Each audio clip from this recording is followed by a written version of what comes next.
Hello, my dear students. Today we are going to discuss about the negative interaction. Okay. In the previous lecture, we discussed about the. I told you about the positive और beneficial interaction जो कि हम बात कर रहे हैं 12th के bio के चैप्टर से 13 चैप्टर से. ओके.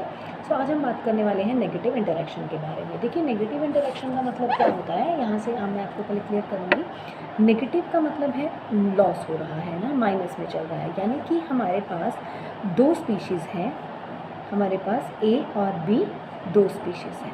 अब इसमें क्या हो रहा है कि नेगेटिव इंटरेक्शन में कहीं ना कहीं नेगेटिव आ रहा है. मींस किसी एक स्पीशीज़ को बेनिफिट हो रहा है और दूसरी को नुकसान हो रहा है. यानी कि एक ऑर्गेनिज्म को क्या हो रहा है, बेनिफिट हो रहा है, और दूसरे को क्या हो रहा है, हार्म हो रहा है. तो इस तरह की इंटरेक्शन जिसमें एक को नुकसान हो रहा है, म्यूचुअलिज्म या जो पॉजिटिव इंटरेक्शन में हम पॉजिटिव की बात करते हैं, एक को फ़ायदा हो रहा है या दोनों को फ़ायदा हो रहा है या दोनों को नुकसान, मतलब उसमें नुकसान की हम बात ही नहीं करते हैं. लेकिन जो हमारी ये नेगेटिव इंटरेक्शन है, जब हम नेगेटिव इंटरेक्शन की बात करते हैं तो हमें नेगेटिव वर्ड के लिए रेडी रहना है. नेगेटिव मतलब हमारे पास एक नुकसान की बात हो रही है, माइनस का आ रहा है कुछ. ठीक है. तो इसमें हमारे पास, मैं रिपीट कर रही हूँ कि हमारे पास एक को बेनिफिट हो रहा है, एक को नुकसान हो रहा है. तो इस तरह के रिलेशनशिप को हम बोलते हैं नेगेटिव इंटरेक्शन. ओके. सो इसमें हमारे पास जो एग्जाम्पल हैं जो हम डिस्कस करेंगे वो हम बात करेंगे. हमारे पास तीन तरह की इंटरेक्शन आती है नेगेटिव इंटरेक्शन में. एक आता है एक्सप्लॉयटेशन, अमेंसिलिज्म एंड कंपटीशन. तीन तरह की इंटरेक्शन है हमारे पास जिसे हम नेगेटिव इंटरेक्शन में काउंट करते हैं. तो जो फर्स्ट है एक्सप्लॉयटेशन. देखिए एक्सप्लॉयटेशन का मतलब क्या होता है, किसी चीज़ को एक्सप्लॉयट करना, किसी चीज़ को यूज़ करना. जैसे हम अपने नेचर में क्या करते हैं, हम प्लांट्स हैं, एनिमल्स हैं, हम उन्हें एक्सप्लॉयट करते हैं, हम अपने नेचर को एक्सप्लॉयट करते हैं, किसी का यूज़ करना, दोहन करना. ओके. तो अगर एक स्पीशीज़ दूसरी का नुकसान कर रही है डायरेक्ट और इनडायरेक्ट मेथड से, by taking the shelter or food or support, this is called exploitation. So in the definition it is said that one species harm the other. एक जो है वो दूसरे को नुकसान कर रही है. देखिए स्टूडेंट्स एक बात को जरूर ध्यान रखेंगे आप कि नेगेटिव इंटरेक्शन की हम बात करें, मतलब एक को नुकसान होने ही वाला है, एक तो नुकसान में ही जाएगा, दूसरा फ़ायदे में जाएगा. ओके. तो एक्सप्लॉयटेशन में हम बात कर रहे हैं क्या हुआ कि जो एक ऑर्गेनिज्म है वो दूसरे को नुकसान कर रहा है. कैसे कर रहा है, डायरेक्टली और इनडायरेक्टली कर रहा है, उसका सपोर्ट ले रहा है, शेल्टर लेके, फूड लेके. तो इसमें भी हमारे पास दो तरह की टाइप्स आती हैं. एक आता है पैरासिटिज्म, एक आता है प्रीडेशन. देखिए पैरासाइट वर्ड आपने सुना होगा पहले भी. पैरासाइट क्या होते हैं, वो ऑर्गेनिज्म होते हैं जो दूसरी बॉडी के अंदर रहते हैं, दूसरी बॉडी के ऊपर रह रहे हैं. उससे मतलब एक तरह का ये एसोसिएशन है दो ऑर्गेनिज्म का. They may have different sizes, different shape, right. तो जो ये बात देखने वाली है कि जो सबसे छोटा वाला जो ऑर्गेनिज्म होगा वो पैरासाइट है. छोटा एक स्मॉल ऑर्गेनिज्म लार्ज ऑर्गेनिज्म के ऊपर रह रहा है, उसके ऊपर उसको नुकसान कर रहा है. तो जो छोटा ऑर्गेनिज्म है जो नुकसान कर रहा है उसे हम बोलते हैं पैरासाइट, और जो बड़ा वाला है उसे हम बोलते हैं होस्ट. तो पैरासाइट क्या करते हैं, वो उससे अपना होस्ट से अपना न्यूट्रिशन लेते हैं, शेल्टर लेते हैं, उसके अंदर रह रहे हैं, और लेकिन पॉइंट टू रिमेंबर क्या, उसे नुकसान कर रहे हैं, उसे किल नहीं कर रहे हैं. देखिए इसमें बहुत इजी एग्जांपल एक आता है हमारा कि जो हमारे वर्म्स होते हैं, अगर हम बात करते हैं वर्म्स की, जो स्टमक वर्म्स होते हैं, हमारे पेट के कीड़े होते हैं या जो हमारी बॉडी के अंदर रहते हैं, वो क्या करते हैं, हमारी बॉडी जैसे जितना भी हम खाते हैं पीते हैं वो सारा न्यूट्रिशन वहाँ से एब्जॉर्ब कर लेते हैं और हमें मतलब नुकसान कर रहे हैं, लेकिन हम मर नहीं रहे हैं. ये अलग बात है कि बहुत ही ज़्यादा कुछ एक्सट्रीम कंडीशन हो तो वहाँ पे कुछ ऐसा केस हो सकता है, otherwise they generally make the harm to the host. So और कई बार क्या होता है कि ये जो ऑर्गेनिज्म है धीरे धीरे वहाँ पे जब सर्वाइव करेंगे, रिप्रोड्यूस करेंगे, तो वो उसका अपना पॉपुलेशन डेंसिटी बढ़ाते रहते हैं, और जो होस्ट है वो धीरे धीरे फिजिकली वीक होता जाता है. और एक चीज़ बहुत इंपॉर्टेंट है इसमें कि ये जो ऑर्गेनिज्म क्या करते हैं, जो पैरासाइट होते हैं क्या करते हैं कि धीरे धीरे को इवॉल्व होते हैं. देखिए को इवॉल्व होना is again very important point, कि को इवॉल्व में क्या होता है कि ये जो ऑर्गेनिज्म है जिसे हमने जो हार्म कर रहा है, एक को तो बेनिफिट हो रहा है और एक को हार्म हो रहा है. अब हमारे पास क्या आ गया, पैरासाइट आ गया जो कि स्मॉल साइज़ का है, और होस्ट आता है हमारा जो कि लार्ज साइज़ का है. अब क्या होता है कि ये जो पैरासाइट होते हैं ना, ये जब होस्ट के ऊपर रह रहे हैं, उसके अंदर रह रहे हैं, तो धीरे धीरे अगर होस्ट में कोई चेंज आता है तो पैरासाइट अपने आप में ये इसको अडेप्ट करते हैं होस्ट के अकॉर्डिंग, राइट. यानी कि पैरासाइट होस्ट के अकॉर्डिंग अपने आप को एडजस्ट कर रहे हैं, अपने आप को इवॉल्व कर रहे हैं। अगर मान लेते हैं होस्ट की कोई मशीनरी जो है, होस्ट की जो बॉडी है वो उसको रिजेक्ट करती है, अगर ये इसमें कुछ चेंजेस आते हैं, टाइम के साथ एवोल्यूशन होता है और ये अपने आप में कुछ ऐसा फीचर डेवलप कर लेता है कि ये पैरासाइट उसके अंदर सर्वाइव नहीं कर पा रहा, तो पैरासाइट ट्राई करता है अपने अंदर कुछ मॉडिफिकेशन करने की, अपने आप को एडजस्ट करने की, और उससे ये ऑर्गेनिज्म इसके अंदर ईजिली एडजस्ट कर सकता है, लॉन्ग टाइम में सर्वाइव कर सकता है। यानी कि दे बोथ इवॉल्व टुगेदर, वो इवॉल्व होते हैं, इवोल्यूशन होता है। अगर मैं यहाँ पे आपको इवोल्यूशन का मतलब बताऊँ, जो मैं बार बार वर्ड यूज़ कर रही हूँ, इवोल्यूशन का मतलब क्या होता है कि बॉडी के अंदर कुछ चेंजेस आते हैं टाइम के साथ, it takes a long time, millions of year लगते हैं, जिससे बॉडी के अंदर कुछ ऐसे चेंजेस आते हैं जो कि परमानेंट होते हैं, जो जेनेटिकली स्ट्रॉन्ग होते हैं, जो कि इनहेरिटेबल होते हैं, तो उसे हम बोलते हैं इवोल्यूशन। तो यहाँ पे ये जो इनकी आपस की अंडरस्टैंडिंग होती है ना, ये उसको पैरासाइट जो है अपने आप को उसके अकॉर्डिंग ढाल लेता है, एडजस्ट कर लेता है। कई बार क्या करते हैं, अब देखते हम बात करते हैं चेंजेस की, तो ये पैरासाइट किस तरह से चेंज कर रहे हैं। देखिए, अगर हम बात करते हैं टेप वर्म की या हुक वर्म की बात करते हैं जब हम, तो ये ऑर्गेनिज़म क्या करते हैं, हुक वर्म की बात कर लेते हैं, ये ऑर्गेनिज़म अपने अंदर ये जो टाइम के साथ चेंजेस आएंगे तो कुछ ऑर्गन्स को या तो वो डिवेल्प करेंगे, कुछ न्यू ऑर्गन जैसे कि जो कि इनको सर्वाइव में हेल्प करेंगे, तो ऑर्गन या तो डिवेल्प हो जाएंगे या फिर जो अनयूज्ड ऑर्गन है जिनका काम कम है वो एक्सटिंक्ट हो जाएंगे, ख़त्म हो जाएंगे। तो अगर हम बात करते हैं कि देखिए वर्म्स के अंदर हुक मिलते हैं, सक्कर्स होते हैं, जिससे वो बॉडी के अंदर आराम से अपने आप को बॉडी ऑर्गन के साथ उसमें ग्रैस्प कर सकते हैं ना, टैप कर सकते हैं अपनी बॉडी को, उसके अंदर अटैक कर सकते हैं, अटैच कर सकते हैं, और सक्कर्स होते हैं जिससे कि वो न्यूट्रिएंट को सक कर सकते हैं। इनकी बॉडी अगर आप देखोगे तो मोस्टली आपको इलोंगेटेड थिन से मिलेंगे, छोटे साइज़ के होंगे, ताकि ये इजीली ऑर्गेनिज्म के अंदर, होस्ट के अंदर एंटर कर सके। कैस्कुटा का एग्जांपल बहुत अच्छा एग्जांपल है इसमें। पैरासाइट में हम बात करते हैं, कैस्कुटा एक बेल होती है इसमें, it is a parasite of the plant. तो इसमें कोई भी रूट स्टेम नहीं है, कुछ भी नहीं है स्टेम, ये सारा का सारा जो काम है न्यूट्रिशन लेती है वो जिस होस्ट के ऊपर ये रह रही है वहाँ से लेती है। ओके, जब हम बात करते हैं टाइप्स ऑफ पैरासाइट की, हमारे पास दो तरह के पैरासाइट्स आते हैं। पैरासाइट दो तरह के होते हैं हमारे, कौन कौन से हैं ये, एक तो होते हैं हमारे एक्टो पैरासाइट हैं और एक होते हैं हमारे एंडो पैरासाइट। एक्टो, देखिए यहाँ नाम से क्लियर हो जाता है, एक्टो का मतलब होता है ऊपर। एक्टो पैरासाइट मीन्स कुछ ऐसे ऑर्गेनिज्म हैं जो कि पैरासाइट के ऊपर रह रहे हैं, और एंडो का मतलब होता है अंदर, यानी कि जो पैरासाइट बॉडी के होस्ट के अंदर रह रहे हैं, कुछ बॉडी के ऊपर रह रहे हैं, कुछ बॉडी के अंदर रह रहे हैं, इनसाइड द बॉडी। ओके, जब हम बात करते हैं एक्टोपैरासाइट की, यानी कि ये दे लीव ऑन द होस्ट के ऊपर रह रहे हैं ये। इसमें भी हमारे पास दो तरह के आ जाते हैं, एक आते हैं एक्टोजू पैरासाइट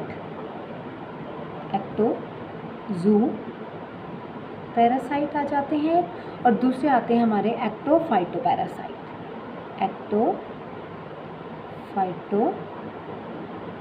पैरासाइट। देखिए नाम से बहुत इजीली हमें लर्न हो जाता है, अंडरस्टैंड हो जाता है, हमें क्रैम करने की बिल्कुल भी ज़रूरत नहीं है। हम बात कर रहे हैं एक्टो की बात, एक्टो का मतलब ऊपर आ गया, लीव ऑन द होस्ट। जू मीन्स एनिमल, यानी कि ऐसे पैरासाइट जो एनिमल्स के ऊपर रहते हैं। फॉर एग्जांपल हम बात करते हैं यहाँ पे लीच की। लीच का साइंटिफिक नेम है हिरुडिनेरिया। तो हिरुडिनेरिया ये क्या करता है, कैटल के ऊपर रहता है, वहाँ से ब्लड सक करता है और अपने आप सर्वाइव कर रहा है। टिक्स हैं, डॉग्स में जो पिस्सू होते हैं, छोटे छोटे इंसेक्ट जैसे होते हैं ना, पिस्सू, टिक्स ऑन द डॉग्स हैं। ओके, जो कोपॉड्स होते हैं मैरीन फिशेस में। और एक बहुत इजी एग्जांपल है लाइस किसके ऊपर रह रही है, ह्यूमन के ऊपर रह रही है। टिक्स कहाँ रह रहे हैं, डॉग्स के ऊपर। लीच कहाँ है, कैटल के ऊपर। तो लाइस मतलब जो ह्यूमन के साथ रह रही है, तो वहाँ से न्यूट्रिशन ले रही है, यानी कि देखिए एक्टो इसलिए बोला गया है क्योंकि ये ऊपर रह रही है, और जो है ये एनिमल के पैरासाइट है। अगर हम बात करते हैं एक्टो फाइटो पैरासाइट की, तो ऐसे पैरासाइट जो कि प्लांट्स के ऊपर रहते हैं। फॉर एग्जांपल लैक इंसेक्ट है, लैक इंसेक्ट है हमारे पास, कॉटन बग है, कॉटन बग है जो कॉटन प्लांट्स पे रहता है, कुछ एफिड्स होते हैं, एम्फिड्स होते हैं, ये प्लांट्स के पैरासाइट हैं। सो ये थे हमारे एक्टो पैरासाइट। ओके, अब हम बात करेंगे एंडो पैरासाइट के बारे में। तो एंडो पैरासाइट कौन से ऑर्गेनिज्म होते हैं? Which live inside the host, inside the host, जो होस्ट के अंदर रह रहे हैं। इसमें आते हैं हमारे पास टेपवॉर्म है, टीनिया, इसके एग्जाम्पल की जब हम बात करते हैं, टेपवॉर्म आ जाता है, Ascaris, Entamoeba histolytica, Entamoeba histolytica इसका एग्जाम्पल है, और भी बहुत सारे हैं। प्लाज्मोडियम है जो कि प्लाज्मोडियम वाइवेक्स, प्लाज्मोडियम जो मलेरिया करता है, ह्यूमन के आरबीसीज में रहता है। तो ये अगेन इम्पॉर्टेंट क्वेश्चन है, यहाँ पे ये स्टार लगा रही हूँ मैं, इस पे क्वेश्चन पूछा जाता है कि मलेरिया का पैरासाइट कौन है, या मलेरिया का जो एजेंट है, कॉजिंग एजेंट कौन है, तो इट इज़ द प्लाज्मोडियम। ये ह्यूमन के आरबीसीज के अंदर रहता है, और उसके बाद जब ये अगली स्टेज में आता है तो ये लीवर में मूव कर जाता है, उसको डैमेज करता है, मल्टीप्लाई करता है, and this causes a disease that's called malaria. और ये इसका जो इस मलेरिया का जो वेक्टर है, मलेरिया में जो वेक्टर काम करता है, प्लाज्मोडियम का जो वेक्टर है, that is female anopheles mosquito, जो मच्छर काटने से मलेरिया फैलता है। तो देखिए जो एनोफिलीज है, फीमेल एनोफिलीज मॉस्किटो जो है, that is the vector of malaria, लेकिन जो पॉजिटिव एजेंट है ये है प्लाज्मोडियम। ओके, तो प्लाज्मोडियम मलेरिया का पॉजिटिव एजेंट है, उसका पैरासाइट है। ओके, सो एक चीज़ और है, पैरासाइट के बारे में जब हम बात कर रहे हैं तो यहाँ पे एक इम्पॉर्टेंट बात आती है कि इनका जो लाइफ साइकिल होता है that remains very complex. Okay, and sometime they involve one और टू होस्ट, वन होस्ट और टू होस्ट, यानी कि अपना लाइफ साइकिल कंप्लीट करने के लिए वो एक या दो होस्ट को यूज़ करते हैं, और कई बार वो वेक्टर को भी यूज़ करते हैं। जैसे कि हम बात करते हैं यहाँ पे एंडो पैरासाइट में एक और आता है हमारा लिवर फ्लूक के बारे में आता है, लिवर फ्लूक के बारे में, है ना। तो ये क्या करता है, ये दो होस्ट के ऊपर डिपेंड करता है, एक तो इसका होस्ट है स्नेल और दूसरा होस्ट है इसका फिश। तो इनके थ्रू ये अपना लाइफ साइकिल कंप्लीट करता है। ओके, इसके अलावा कुछ और इम्पॉर्टेंट कॉन्सेप्ट हैं जो इसी टॉपिक से रिलेटेड है, कॉम्पिटिटिव में आपको बहुत हेल्प करेंगे। एक टर्म आती है यहाँ पे हाइपर पैरासाइट, हाइपर पैरासिटिज्म बोल सकते हैं यहाँ। हाइपर पैरासिटिज्म क्या होता है, it is a process actually जिसमें एक पैरासाइट जो है वो दूसरे पैरासाइट के ऊपर रह रहा है। देखिए बहुत इंपॉर्टेंट चीज़ है कि अगर हम किसको बोलते हैं हाइपर पैरासाइट, किसको बोलेंगे हम, मतलब it is a process in which one parasite leaves on other parasite, कि एक जो पैरासाइट है वो दूसरे पैरासाइट के ऊपर रह रहा है। बहुत इम्पॉर्टेंट टॉपिक है ये भी, ये बहुत कम नोट्स में आपको मिलेगा, कई बार बुक्स में चीज़ें अवेलेबल ही नहीं होती हैं। तो हाइपर पैरासाइट में हम एग्जांपल ले सकते हैं बैक्टीरियोफेज का। बैक्टीरियोफेज, देखिए जो बैक्टीरियोफेज है वो खुद एक पैरासाइट है, यानी कि बैक्टीरियो मतलब बैक्टीरियोफेज, यानी कि वो वायरस जो कि बैक्टीरिया के ऊपर रहते हैं।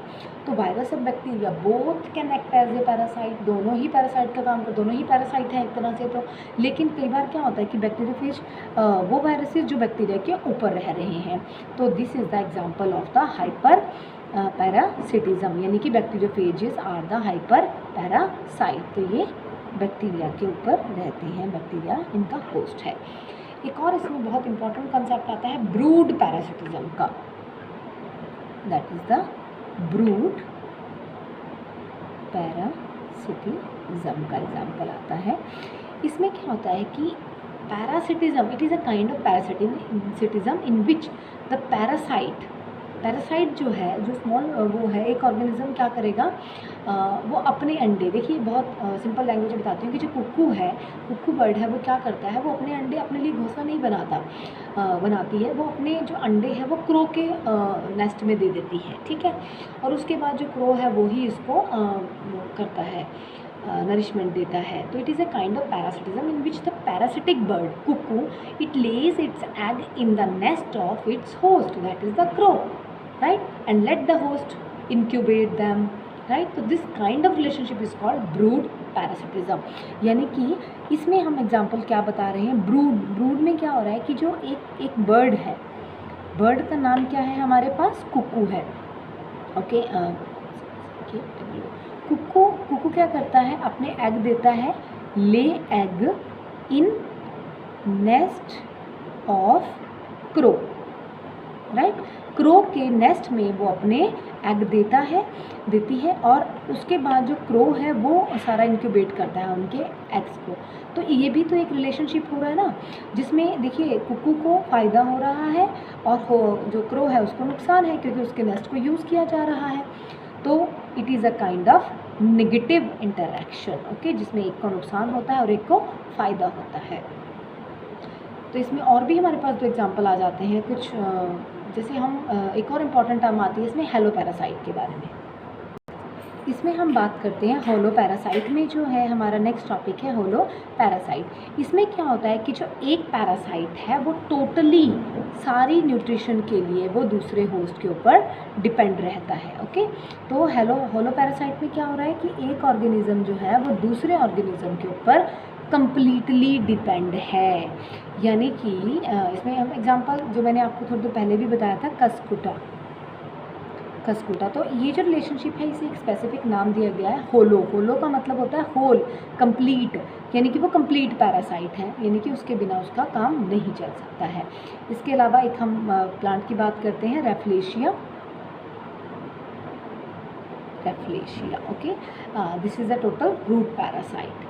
जो कस्कुटा है वो स्टेम पैरासाइट है, यानी कि इसकी बॉडी में हमें स्टेम जो है वो पैरासाइट की तरह काम करता है और ये इसकी रूट्स काम करती हैं पैरासाइट का।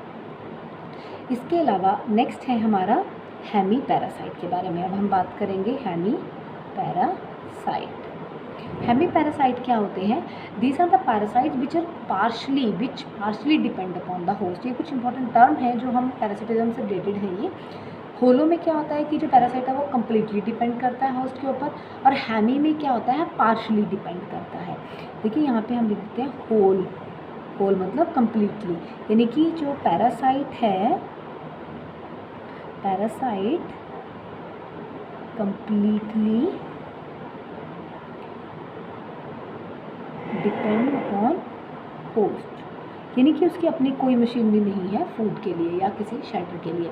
हेमी पैरासाइट में क्या होता है कि जो पैरासाइट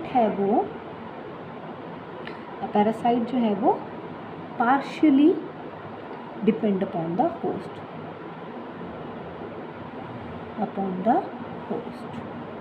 तो इसमें हमारे पास कौन कौन से एग्जाम्पल है, हमारे पास एक वेस्कम का एग्जाम्पल आता है, it is a parasite of the oak tree, oak के ऊपर ये रहता है, ओके। और लोरेंथस का एग्जाम्पल आता है हमारे पास, लोरेंथस का आता है ये मैंगो का पैरासाइट है ये। देखिए जब हम बात करते हैं विस्कम की, तो विस्कम एक तरह का वुडी श्रब होता है जो कि 15 से लेके मतलब 80 सेंटीमीटर लॉन्ग रहेगा, ठीक है। तो इनका जो होस्ट है that is the woody shrubs, okay. इनके जो या मोस्टली ट्रीज़ के ऊपर, तो ओक के ऊपर या पॉपुलर प्लांट जो है इसका होस्ट रहता है, और ये अपने जो पेयर में इसके लीव्स रहते हैं और फोटोसिंथेसिस का काम करते हैं, ठीक है। बट जो प्लांट होता है वो जैसे प्लांट से ये न्यूट्रिशन भी एब्जॉर्ब करते हैं, तो इसकी डिफरेंट स्पीशीज़ हैं, उनके होस्ट भी डिफरेंट रहते हैं। जो लोरेंथस प्लांट है हमारा, ये जो वुडी ट्रीज़ के ऊपर ग्रो करता है, पैरासिटिक प्लांट्स हैं ये, और फैमिली इसकी लोरेंथेसी है, मिसल्टो फैमिली भी इसे हम बोलते हैं, द शोई मिसल्टो फैमिली। और मोस्टली जो इसके ऊपर फ्लावर होते हैं बाइसेक्सुअल होते हैं, और कुछ एक प्लांट्स में इसके यूनिसेक्सुअल फ्लावर भी रहता है। So we can say कि these are the parasites. Hemiparasites are the parasites which partially depend upon the host, and holoparasites are the parasites which completely depend upon the host, right? तो ये था हमारा आज का टॉपिक, जो यहाँ तक था ये था हमारा पैरासिटिज्म के बारे में। Okay, in the next lecture we'll discuss about the next type of negative interaction, that is the predation. Till then, if you're having any doubt, you just drop a message and clear your doubts. And dear students, remember one thing, these are very important notes. आपको इन notes के बाद आपको किसी और book में पढ़ने की ज़रूरत नहीं पड़ेगी। आप इनको अच्छे से डिस्कस करें, नोट करें, ओके, और लर्न करने की कोशिश करें। ये जो पॉइंट्स मैं आपको अपने चैनल के थ्रू बता रही हूँ, ये जो नोट्स हैं ये आपको 2 या 3 बुक से मैंने कंबाइन करके बनाए हैं। Definitely these are gonna help you a lot. Okay, so till then, goodbye, take care.